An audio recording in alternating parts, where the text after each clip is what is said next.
ሰላም ሰላም ሰላም ሰላም ሰላም እንዴት ናችሁ? እየተወደዳችሁና እየተከበራችሁ የኛ ምርጥ የሆናችሁ ቤተሰቦቻችን እንዴት ናችሁ?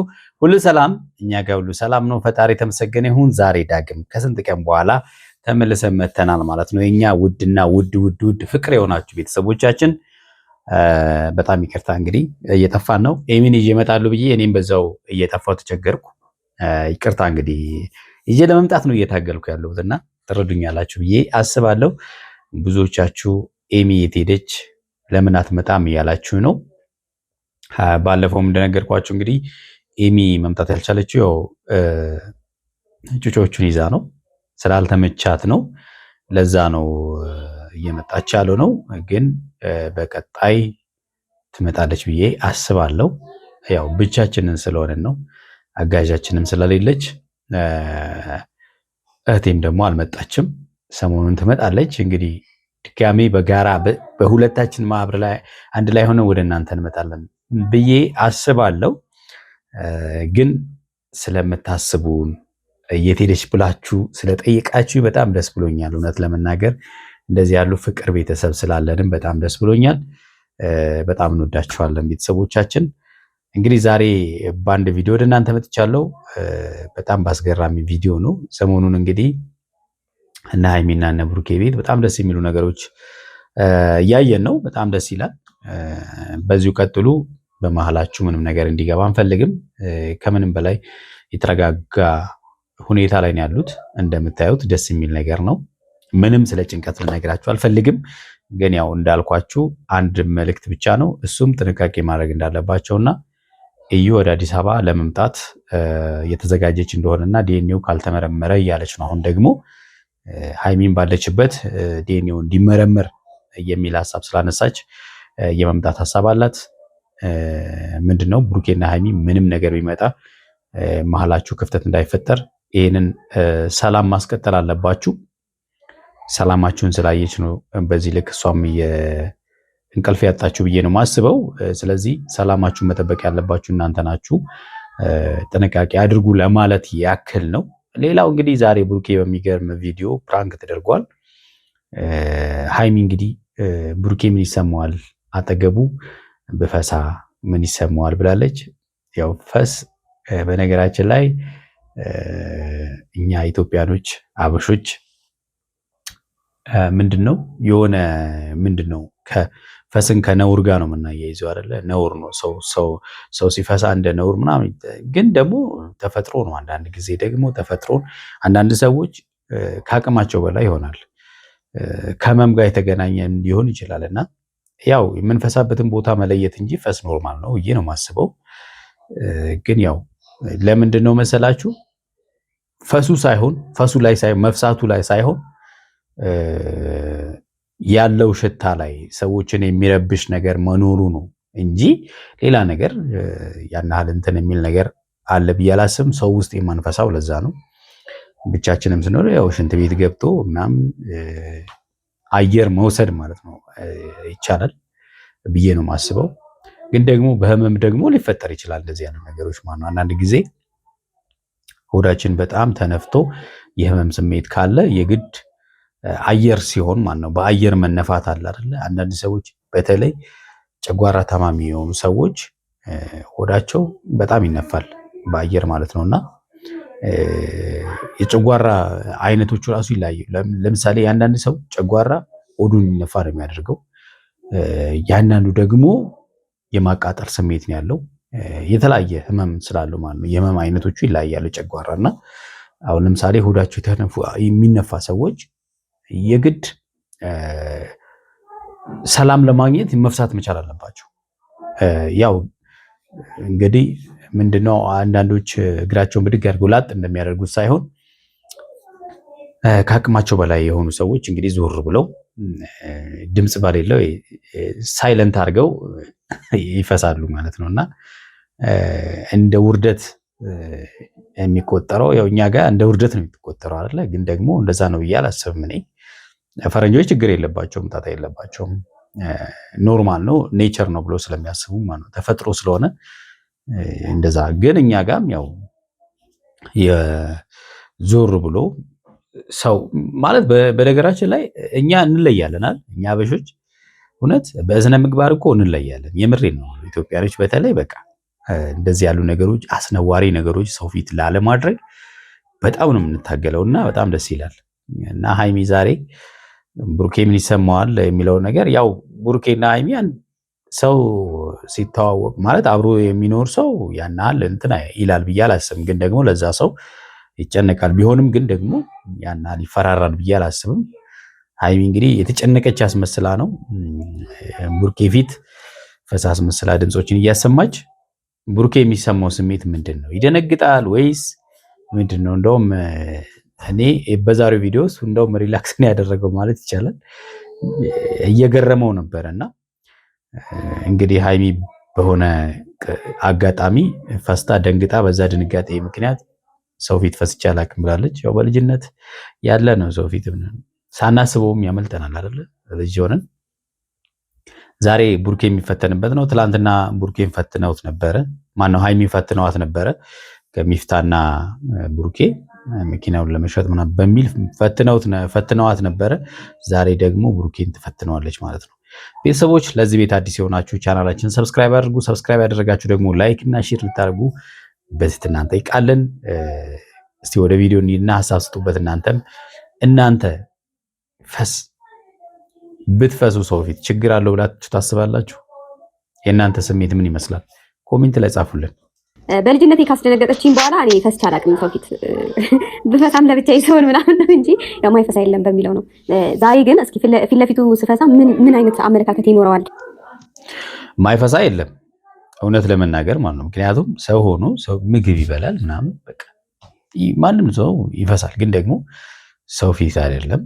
በተቻለ መጠን ሰው ፊትም ያው ድምፅ ሳያሰሙ ይፈሱ አሉ፣ ከአቅማቸው በላይ የሆኑ ሰዎች ማለት ነውና ሽታው ብቻ ሲመጣ እያለን እንትን እንላለናል።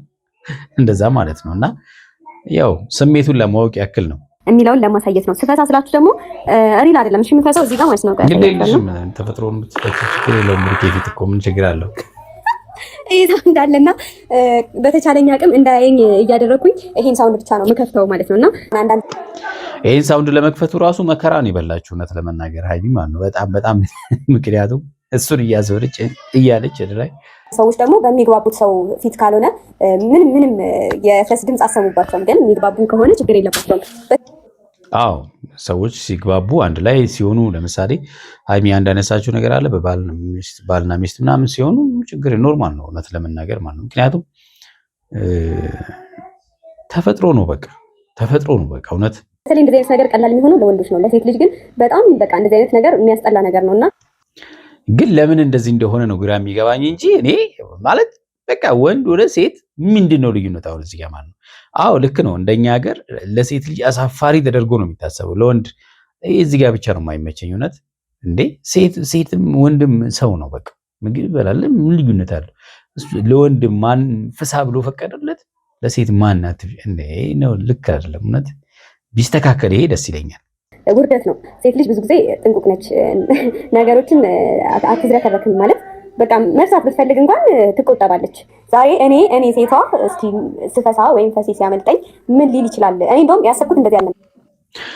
አዎ እንግዲህ ሴቶች በተፈጥሮ ለሴቶች የተሰጠ በጣም ልዩ የሆነ ነገር አለ። ሴት ልጅ በጣም ጠንቃቃ ናት። በምታደርጋቸው ነገሮች በጣም ጠንቃቃ ናት። ነውር የተባሉ ነገሮችንም ራሱ ላለማድረግ በጣም ነው የምትጠነቀቀውና እንግዲህ ሰው ፊት ቢሆን ነበር ከባዱ ለብሩኬ ማለት ነው። ትልቁ ፈተና ሰው ፊት ቢሆን ኖሮ ከባድ ፈተና ላይ ይወድቅ ነበረ። ግን ደግሞ መልካምነቱ ሰው ፊት አይደለም ያደረገችው። ይህንንም ደግሞ ያላደረገችው እንዳይሸማቀቅብኝ በመፍራት ነው ብላለች። ባይዘ ያው ምን መሰለሽ እንትን ሲሆን እኮ ሪል ሲሆን ሰው ፊት ሆነ አልሆነ አንቺ ታመሽ ከሆነ ምንም ችግር የለውም ለዛ ሰው ማለት ነው። ያንቺ ጤንነት ነው የሚያሳስበው እንጂ ያንቺ መፍሳት አይደለም የሚያሳስበው የሚገባው ማለት ነው።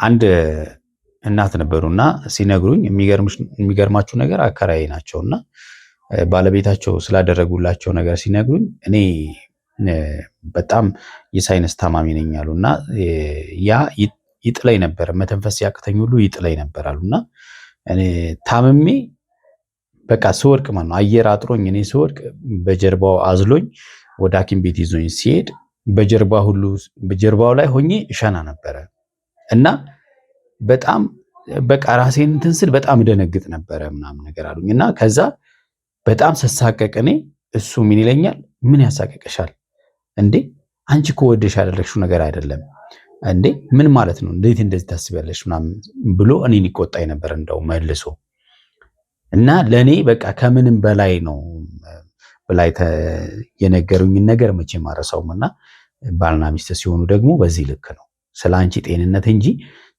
መሳቀቅ ምናምን ነገር ኦፍ ኮርስ ያው ሊያስደነግጥ ይችላል ግን ደግሞ ኤክስትሪም የሆነ ነገር ይሆናል ብዬ አላስብም። በጣም ብዙ ሰው ጠርቼ ምናምን ማለት ነው የሆነ ፕሮግራም ምናምን አዘጋጅቼ እዛ ሰው ፊት የሆነ ከዛ ይሄን ሳውንድ እየከፈትኩኝ ላሰቃየው ነበር ያሰብኩት። የባለፈው ድግስ ላይ ቢሆን ጥሩ ነበር። እንግዲህ ግን ብሩኬን ማሸማቀቅ ነው የሚሆነው። በጣም ይሸማቀቅብኛል እና እሱን ነገር አልፈለግኩትም። አዎ መተሳሰብ በጣም ደስ ይላል። እንግዲህ እንደዚህ መተሳሰቡ መልካም ነው።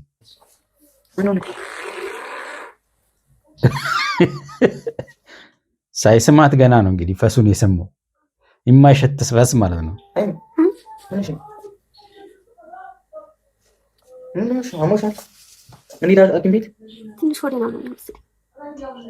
በነገራችን ላይ እኔ ሃይሚ በጣም ያው ትወና በጣም ጎበዝ ናት፣ እውነት ለመናገር ማለት ነው። በቃ ታስመስለዋለች። ምንም ፊቷ ላይ አትባንኑም፣ የምታደርጋቸው ፕራንኮች አትባንኑባትም። እና ይሄ በጣም ነው አፕሪሼት ማደርጋት እኔ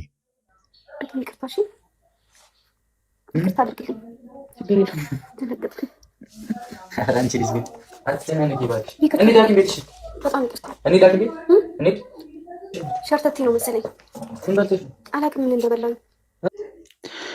ያው አስቡት እንዴት እንዳያያዘችው ማለት ነው። ሸርተቴ መሰለኝ እሱ በምንም ፕራንክ ነው ብሎ እንኳን እንዳያስብ ለማድረግ ነው ይሄንን እያደረገች ያለችው። ምን እንደበላኝ አላውቅም። የት ኧረ እኔ አልሄድም። ኧረ በጣም ነው የሚያሳፍረው። እንደዚህ ምን እንዴት ነው የምሄደው? አንተ ደግሞ በጣም ያስፈሳኛል ብሎ ሐኪም ቤት መሄድ ማለት ነው። ወይኔ ጉዴ! ኧረ በማርያም አንቺ ሎሚ ምናምን ሄደች እሺ፣ ሽንት ቤት ግቢ። አልሄድም። ተው አይከብድም። እንዴት ደንግጦ ቀና እንዳለ አይታችኋል። እዚህ ጋር በጣም ደንግጦ ነው እንዲህ ያለው ማለት ነው ብሩኬና። ኧረ ካመመሽ ማርያም ሆዴ በጣም ተወጥሯል እኮ ሐኪም ቤት እንሂድ ካመመሽ። ሆዷ ተወጥሯል። እንግዲህ በቀደም እንዳልኳቸው ጨጓራ በጣም የሚታመሙ ሰዎች ሆዳቸው በጣም ነው የሚወጠረውና የግድ በቃ ሪሊፍ ለማግኘት መፍሳት መቻል አለባቸው። አየር ስለሆነ ማለት ነው። አየር ነው እንደዚህ ሆዳቸውን ንፍት የሚያደርገው። ብርድ ቦታ ላይ ራሱ ነው ወደ ቀዝቃዛ አካባቢ የሚሄዱ ሰዎች፣ ለምሳሌ ሞቃት ከሆነ ቦታ ወደ ቀዝቃዛ ቦታ የሚሄዱ ሰዎች አየሩ ይከብዳቸዋል እና ሆዳቸው በጣም ነው የሚነፋው እና ያ ግዴታ በፈስ ነው መውጣት ያለበት። እንደምን አትቀመጥም አሁን አንተ? ወይኔ ወይ እዚህ ጋር ግን እንዴት እንዳልባነነባት ማለት ነው እውነት። ምክንያቱም ፊቷን እንዲያዙራ ነው እንግዲህ እንትን እያደረገች ያለች እና እንዴት እንዳልባነነ ገርሞኛል። አሳምኜዋለሁ ማለት ነው። አቤት ወና አቤት! በጣም እንዴ በጣም አቤት ወና! ፋርማሲም ላስሄደው እችላለሁ። ሆዴ ተወጥሯል ማለት ነው። ዛሬ ሳመላልሰው ነው ሙሉ ግፍ ይሆንብሻል በእናትሽ። እስኪ ሞክሪና። ወይኔ አንቺ በህይወት ዘመን አይቼሽ አላውቅም እንደዚህ። አዎ በእናትህ እኔም እንደዚህ ገጥሞኝ አያውቅም። ምን እንደሆንኩኝ አላውቅም። ስማ ሎሚና ስፕራይት እንግዲህ ሊሰጣት ነው እና በጣም እሺ ሽንት ቤት ለምናት ቡሩኬ ያሳዘነኝ እውነት የመጨረሻ የምር እውነትን የመሰለው ይስቃል ደግሞ ሞክረዋለሁ። በቃ አዘጋጅልኝ እስኪ። ኧረ ወይኔ አሁንም ልፈሳ ነው እውነት የምርን የመሰለው የምር በቃ አሳዘነኝ የምር። ሲታችሁ እንደዚህ ፈስ በፈስ ሆነሽ ምንድን ነው ተቆረኝ? ፈስ በፈስ ሆነሽ እውነቱን እኮ ነው እውነት ፈስ በፈስ ሆነሽ ደብሬት ነው አለ ደብርሽኝ ምንም ተደብረ የምር እኔ እንደዚህ አንተ ማሳፈር ፈልጌ ነበር። ምንም ያሳፈረኝ ነገር የለም። እኔ ምን ስንታጪና ካልተሻለሽ እንሄዳለን። እሺ እንትና አትይም አንቺ መቆጣጠራችን ምንም መቆጣጠራችን በጣም አልቻልኩም። ዝም ብሎ ነው የምትፈሻው። ፈሱ መያዝ አትችይም። አልችልም። ጥያቄው ራሱ በጣም እውነት እርግጠኛ ነሽ? የሆነ ነገር ይማል አልቷል። በስማ ኧረ እንደዚህ አይነት ነገር እንደው በዘር አያድርስ። ምንድን ነው የምታዞሪው? ምንም አላዞርኩም። ምንም አላዞርኩም። ምንድን ነው ባኖባታል። እዚህ ጋር ነው ባነነባት። እውነት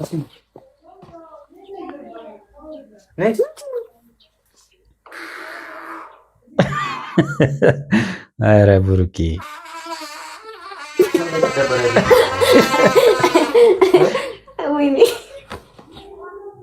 እውነት ተጫውታበታለች እና በጣም የሚገርም ነው እውነት። እናንተ ላይ ቢደርስ ምን ታደርጋላችሁ? የተወዳችሁና የተከበራችሁ የኛው ምርጥ የሆናችሁ ቤተሰቦቻችን ለዛሬ ያዝንላችሁ ቪዲዮ ይመስላል። በሚቀጥለው በሌላ ቪዲዮ እንመጣለን። እስከዛ በያላችሁበት ሰላማችሁ ብዝት ይበል። ቻው